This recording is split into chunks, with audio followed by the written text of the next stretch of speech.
మొహమాటం లేకుండా చెబుతున్నా, పిల్లల ప్రవర్తన బాగుండాలంటే, చదువు బాగుండాలంటే కనీసం 10వ తరగతి పూర్తయ్యే వరకు ఇంట్లోంచి బయటికి పంపకూడదండి. ఇంటి దగ్గరే. ఈ హాస్టల్ వ్యవస్థ అనేది పాఠశాల స్థాయిలో నశిస్తే తప్ప విద్యా వ్యవస్థ బాగుపడదు.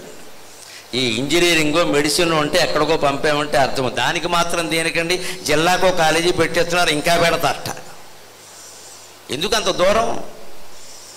మనకి బాగా దూరం చేసుకుంటున్న పిల్లల్ని 3 ఏళ్ళు 4 ఏళ్ళు 5 ఏళ్ళు కూడా దాటకుండా పట్టుకెళ్ళి హాస్టల్లో బారేస్తున్నారు. మరి 3 ఏళ్ళు దాటిన వాడిని 4 ఏళ్ళు దాటిన వాడిని హాస్టల్లో బారేయడం తప్పు కానప్పుడు వాడికి 40 ఏళ్ళు వచ్చాక మన ఓల్డేజ్ హోమ్లో బారేస్తే తప్పెలా ఉందండి? మనం అలా చేసాం, వాడు అలాగే చేశాడు. ఇక్కడ మీకు మంచి హాస్టల్ డాడీ అన్నాడు. నాన్న అనకుండా డాడీ. అది వేదం కంటే గొప్ప మాట కదా. చతుర్వేదాల కంటే గొప్ప మాటలు ఏమిటంటే మమ్మీ డాడీ.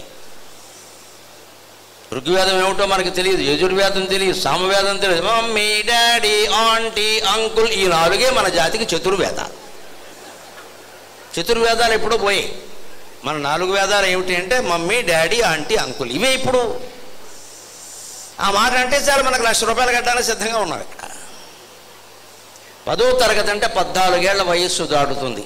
15 ఏళ్ల పాటు ఆడపిల్లల్ని మగపిల్లల్ని మన దగ్గరే పెట్టుకుని మనకి అతి దగ్గరలో నడిచి వెళ్లేందుకు వీలుగా ఉన్నటువంటి బడిలో చేర్పించి వాళ్ళ చదువు పట్ల మన ప్రవర్తన పట్ల ఆ తల్లిదండ్రులే శ్రద్ధ వహిస్తేనే జాతి బాగుంటుంది, కుటుంబం బాగుంటుంది, వ్యక్తులు బాగుంటారు. అందరం ఎవరి బాధ్యతలు వారు నిర్వర్తించకుండా వదిలేసి ఇందాక రైలు ప్రమాదంలో సిగ్నల్ వాడు తప్పించినట్టే ఎవడి మీదకో గంటేసి బ్రహ్మాండమైన స్కూల్లో పెట్టేసేవాడిని. అక్కడ అన్నీ వాళ్ళే చూసుకో. అన్నీ వాళ్ళేనమ్మా. ఇక మీకు రాదు, తిరిగి అమ్మాయి రాదు, అబ్బాయి రాడు. ఇక్కడ అట్లించి అటే అన్నీ వాళ్ళే.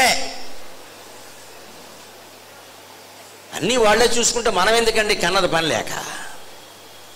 ఈ కామ వ్యామోహాలు, ఈ లవ్ అఫేర్స్, ఈ గొడవలు లేకుండా ఉండాలంటే మనుషుల్ని దృఢంగా తయారు చేయాలి. చిన్నప్పుడు ఇందాక పద్యంలో చెప్పాడు చూడండి, ఆ రావి గింజలు గోడ చీలికలో పడేటప్పుడే జాగ్రత్త వహిస్తే అది మొలకవదు, మొక్కవదు, మానవదు, ఏమవదు. అలాగే కాలేజీలో చేరగానే ఎవడో మొదటివాడు చూడగానే ఈ అమ్మాయిని చూడగానే బాగున్నా లుకింగ్ నైస్ అనగానే గోప పేలిపోవాలమ్మా. అప్పుడు వెంటనే చదువు వస్తుంది, వాడు పోతాడు. నువ్వెవడవరా నా అందాన్ని మెచ్చుకోవడానికి గొట్టంగాడి మీద 1 దెబ్బ కొట్టాలి.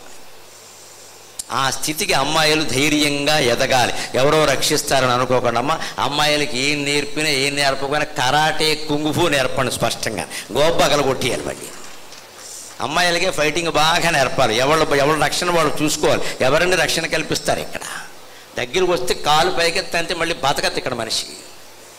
ఎవడైనా కాలేజీలో చేరిన అమ్మాయి, వయసులో ఉన్న అమ్మాయి అందాన్ని మెచ్చుకుని నీకేం సంబంధం రా అని గోప వెళ్ళిపోవాలి. ఇక్కడ ఈ కామెంట్స్కు మనం బదులు ఇవ్వద్దు. అసలు వాళ్ళు ముందు ఫేస్బుక్లతో మొదలు పెడతారు, వాట్సాప్లతో మొదలు పెడతారు. ఇక్కడ మనం వెంటనే ఇలా ఎక్కడమే వెరీ మచ్ అని మొదలెడతారు. ఇక్కడ ఈ బాబోయ్, ఇక్కడ తల్లి పోయింది, తండ్రి పోయాడు, మొత్తం పోయారు. ఈ గొట్టంగడ తయారయ్యాడు. ఇక్కడ వెంటనే వాడికి మెసేజ్లు.